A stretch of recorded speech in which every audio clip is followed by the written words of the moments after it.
बहुत समय पहले गुजरात की पवित्र धरती पर एक महान भक्त जन्मे थे, नरसिंह मेहता। उनका नाम आज भी श्रद्धा से लिया जाता है। वे भगवान कृष्ण के ऐसे भक्त थे जिन्होंने गरीबी, अपमान और कठिनाइयों के बीच भी भगवान का नाम नहीं छोड़ा। उनका जन्म एक साधारण परिवार में हुआ था। बचपन से ही उनका मन संसार के कामों में कम लगता था। जब दूसरे बच्चे खेलते थे, तब नरसिंह मंदिरों में जाकर भजन सुनते थे।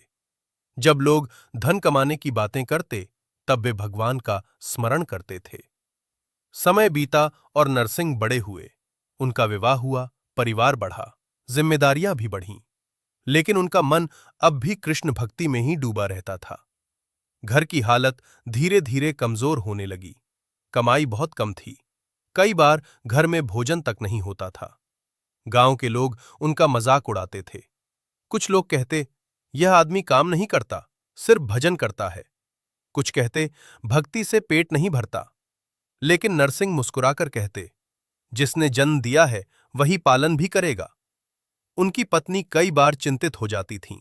बच्चे भूखे होते, घर में अनाज नहीं होता।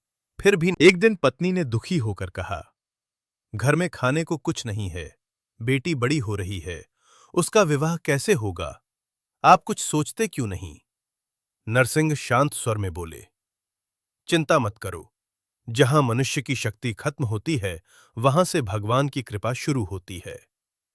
पत्नी को उनकी बातों पर भरोसा तो था, पर परिस्थिति बहुत कठिन थी। समय बीता और उनकी बेटी विवाह योग्य हो गई। रिश्ता भी तय हो गया। लेकिन विवाह के लिए धन चाहिए था।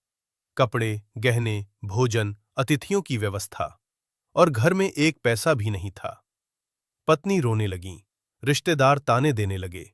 गांव वालों ने कहना शुरू कर दिया, अब देखेंगे कृष्ण कैसे मदद करते हैं।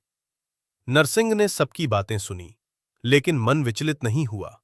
वे मंदिर गए और आंसू भरी आंखों से बोले, हे मेरे श्याम, मैं कभी अपने लिए कुछ नहीं मांगा। आज बेटी की लाज तुम्हारे हाथ में है। फिर वे भजन गाने लगे। उनकी आवाज में ऐसा दर्द था कि सुनने वालों की आंखें भर आईं। उसी रात गांव में कुछ अनजान व्यापारी आए। उनके साथ कई बैलगाड़ियां थीं। गाड़ियों में कपड़े, अनाज, मिठाइयां, गहने और विवाह का सारा सामान भरा था। वे सीधे नरसिंह मेहता के घर पहुंचे। घर वाले चौंक गए। गांव वाले इकट्ठा हो गए। व्यापारियों ने कहा, हम श्री कृष्ण के आदेश से आए हैं। ये सब सामान आपकी बेटी के विवाह के लिए है। सब लोग हैरान रह गए। पत्नी की आंखों से आंसू बहने लगे। रिश्तेदारों के सिर झुक गए। गांव वाले समझ नहीं पाए कि ये व्यापारी कौन हैं। कुछ ही देर में घर उत्सव से भर गया। सुंदर वस्त्र आए, गहने आए, स्वादिष्ट भोजन बना, मेहमानों के लिए व्यवस्था हुई। बेटी का विवाह बहुत धूमधाम से हुआ। लोग कहते थे, इतना बड़ा विवाह तो अमीरों के घर भी नहीं होता। नरसिंह बस मुस्कुराते रहे। वे जानते थे कि ये सब उनके श्याम की लीला है। विवाह के बाद जब लोगों ने व्यापारियों को धन्यवाद देने की सोची, तो वे कहीं दिखाई नहीं दिए। बैलगाड़ियां भी गायब थीं। तब सब समझ गए, ये कोई साधारण व्यापारी नहीं थे। स्वयं भगवान ने अपने भक्त की लाज रखी थी। उस दिन से गांव वालों का दृष्टिकोण बदल गया। जो लोग मजाक उड़ाते थे, वहीं चरण छूने लगे। लेकिन नरसिंह में अहंकार नहीं आया। वे पहले की तरह सादा जीवन जीते रहे। वे कहते, चमत्कार मेरा नहीं, मेरे प्रभु का है। उन्होंने कई भजन लिखे, जिनमें प्रेम, दया, समानता और भक्ति का संदेश था। उनका सबसे प्रसिद्ध भजन है, वैष्णव जन तो तैने कहिए।